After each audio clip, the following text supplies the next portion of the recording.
Assalamualaikum warahmatullahi wabarakatuh.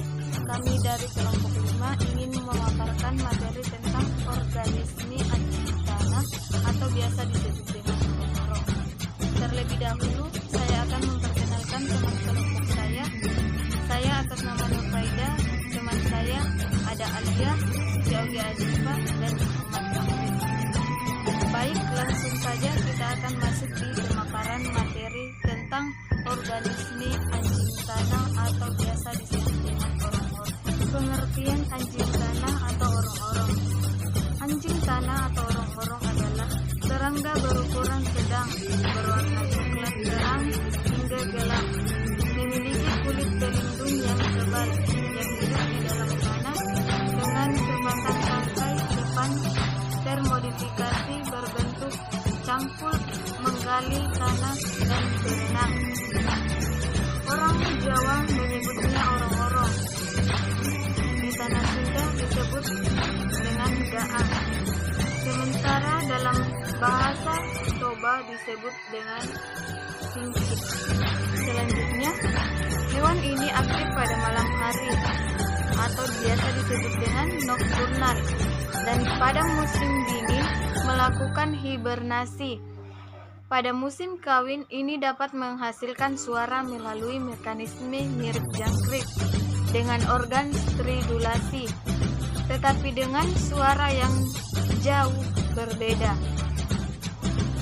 Suaranya bersifat monoton, tanpa jeda, dan amat mengganggu pendengaran. Bila lubang persembunyiannya didekati, ia akan berhenti bersuara, namun akan memulai lagi begitu merasa gangguan berlalu. Anjing tanah memakan segala, meskipun pada dasarnya ia adalah karnivora. Menunya adalah larva-larva, serangga lain, atau cacing. Bila kekurangan makanan, ia akan memakan akar dan rumput-rumputan. Akibat tindakan yang terakhir ini, anjing tanah kadang-kadang digolongkan sebagai hama tanaman. Mangsanya bermacam-macam, mulai dari burung, ayam, tikus, sigung, hingga rubah. Lingkungan hidupnya, anjing tanah ini hewan yang agak jarang terlihat karena lebih suka bersembunyi dalam lubang dan aktif pada malam hari mencari makan. Habitat yang disukai adalah ladang yang kering, pekarangan, serta lapangan rumput. Hewan ini dapat ditemukan di semua tempat kecuali daerah dekat kutub bumi. Perannya dalam kehidupan manusia tidak terlalu penting. Hewan ini kadang-kadang digolongkan sebagai hama karena perilakunya merusak perakaran atau juga memakannya. Di Asia Timur, hewan ini kadang-kadang digoreng atau disantap.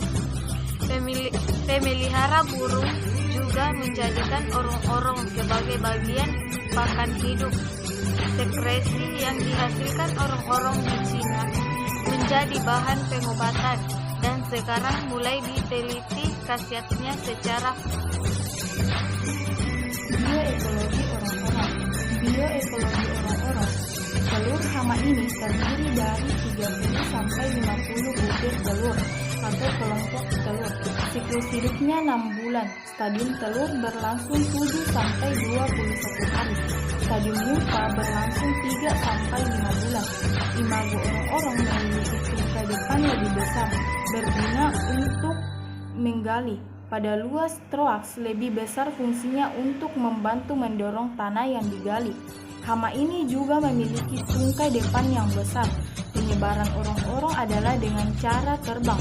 Serangga ini dapat terbang kuat meskipun bersayap pendek. Serangga jantan dapat mengeluarkan bunyi. Orong-orong termasuk hewan kanibal, Mereka aktif pada malam hari dan tertarik pada cahaya lampu. Mereka akan beristirahat pada siang hari. Orang-orang pada gambar A dan B dapat merusak tanaman pada semua fase tumbuh. Benih yang disebar di persemaian juga dapat dimakannya. Hama ini memotong tanaman pada pangkal batang dan orang sering keliru dengan gejala kerusakan yang disebabkan oleh penggerek batang. Orang-orang merusak akar muda dan bagian pangkal tanaman yang berada di bawah tanah. Gambar C, tanaman padi muda yang diserang mati. Orang-orang atau Gryllatophagnia suta juga termasuk organisme pengganggu tumbuhan tanah yang menghabiskan seluruh hidupnya di bawah permukaan tanah, yang biasa dijumpai pada fase awal pertumbuhan vegetatif tanaman padi. Hama ini memotong tanaman pada pangkal batang dan merusak akar. Pertanaman padi muda yang diserang orang-orang akan terlihat adanya spot-spot kosong di sawah. Adapun contoh lain tanaman yang dapat diserang anjing tanah. Orang-orang juga dikenal dengan nama lain anjing tanah. Organisme pengganggu tumbuhan OPT pada tanaman seperti kentang, jagung, gandum, barley, sorghum, sayuran, bawang merah, kentang, kubis, tomat, wortel, kubis bunga, lettuce, bayam, terong, paprika, dan kacang-kacangan. Buah-buahan, tanaman. Pengendalian hama orang-orang atau anjing tanah. Yang pertama, perataan tanah agar air tergenang merata. Yang kedua, penggenangan sawah 3-4 hari dapat membantu membunuh telur orang-orang di tanah. Yang ketiga, penggunaan insektisida karbofuran pada saat tanam dapat mengurang intensitas serangan mencapai 10%. Yang keempat, menggunakan umpan beracun yang terdiri dari sodium fluosilase atau insektisida lain. Yang satu, bagian gula merah yang dicampur dengan 10 bagian karir atau tidak beras, kemudian dibuat pasta dengan mencampurkan air sedikitnya. Yang kelima, menggunakan perangkap lampu. Dan adapun cara lain pengendalian anjing tanah. Upaya pengendalian hama ini salah satunya dengan menggunakan insektisida nabati. Keunggulan insektisida ini adalah caranya mudah dan biayanya relatif murah. Cara pengendaliannya bersumber dari Kalbar, Litbang Pertanian Go Id, memanfaatkan bahan baku seperti kulit jengkol, lem bakau, dan akar lubang. Cara pembuatannya: 1. Kulit jengkol sebanyak 2 kg ditumbuk, lalu tambahkan air 2 liter. Larutkan kulit jengkol ini, selanjutnya dipanaskan hanya sampai mendidih, lalu diperas dan disaring untuk dipisahkan ampasnya. 2. Siapkan tembakau tepek sebanyak 2 ons, lalu tambahkan air 2 liter. Larutan tembakau ini juga dipanaskan, lalu diperas dan disaring untuk dipisahkan ampasnya. 3. Ambillah akar tuba sebanyak 2 ons, lalu ditumbuk dan tambahkan air 2 liter.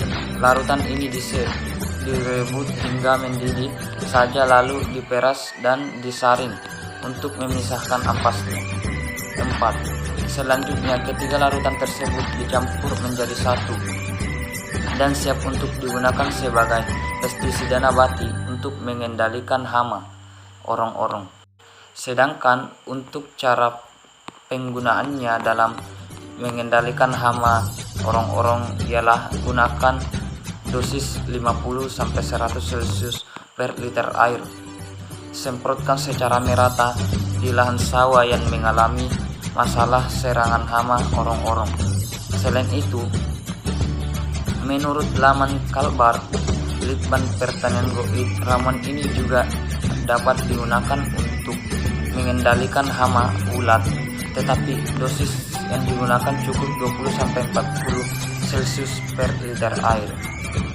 Itulah tadi pemaparan materi dari kami kelompok